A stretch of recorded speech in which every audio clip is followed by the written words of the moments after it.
Example है बच्चों यहाँ पे 2 एनसीईआरटी का ये पेज नंबर मिलेगा 38 पे। क्वेश्चन में कहा गया कि if a matrix has 8 element, अगर किसी मैट्रिक्स में 8 एलिमेंट है, what are the possible order, तो उसके पॉसिबल ऑर्डर आपको बताने हैं।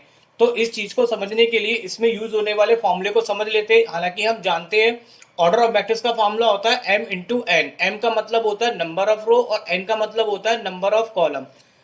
अगर हमें किसी मैट्रिक्स में टोटल एलिमेंट निकालने हैं तो इस ऑर्डर को आपस में क्या कर देते हैं, हम मल्टीप्लाई कर देते हैं, तो वो टोटल नंबर ऑफ मैट्रिक्स आपको क्या करता है, बताता है। अब यहाँ पे क्वेश्चन में आपको टोटल नंबर एलिमेंट यानी कि ये वाले नंबर आपको दे रखे 8, तो आपको ये बताना है कि m और n के हिसाब से कितने यहाँ पे ऑर्डर हम बना सकते हैं।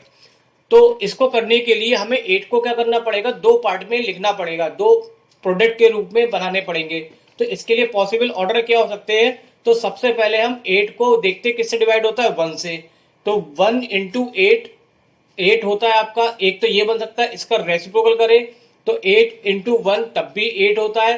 फिर अगर हम 2 से इसको डिवाइड करेंगे 8 को, तो 2 4 जा कितना होता है 8, तो भी हमारा एक प्रोडक्ट ही आ गया। और इसका रिवर्स करेंगे 4 इंटू 2, तो यहाँ पे इसका भी कितना आ जाएगा 8। अब 3 से अगर हम डिवाइड करते हैं 8 को, तो 3 से 8 डिवाइड नहीं होता है, 4 का हो चुका है, 5 से नहीं होगा, 6 से नहीं होगा, 7 से नहीं होगा, खुद किससे होगा, ये 8 से। तो ये ऑलरेडी हम कर चुके हैं। तो इतने ही पॉसिबल ऑर्डर बनेंगे।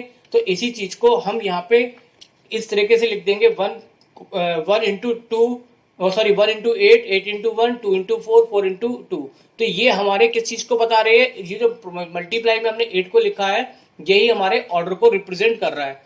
तो यहाँ पे पूछा जा रहा था कि कितने पॉसिबल ऑर्डर होंगे, तो ये आपके 4 क्या होंगे, पॉसिबल ऑर्डर होंगे। और यही बच्चों यहाँ पे क्या हो जाता है, इस क्वेश्चन का आंसर हो जाता है।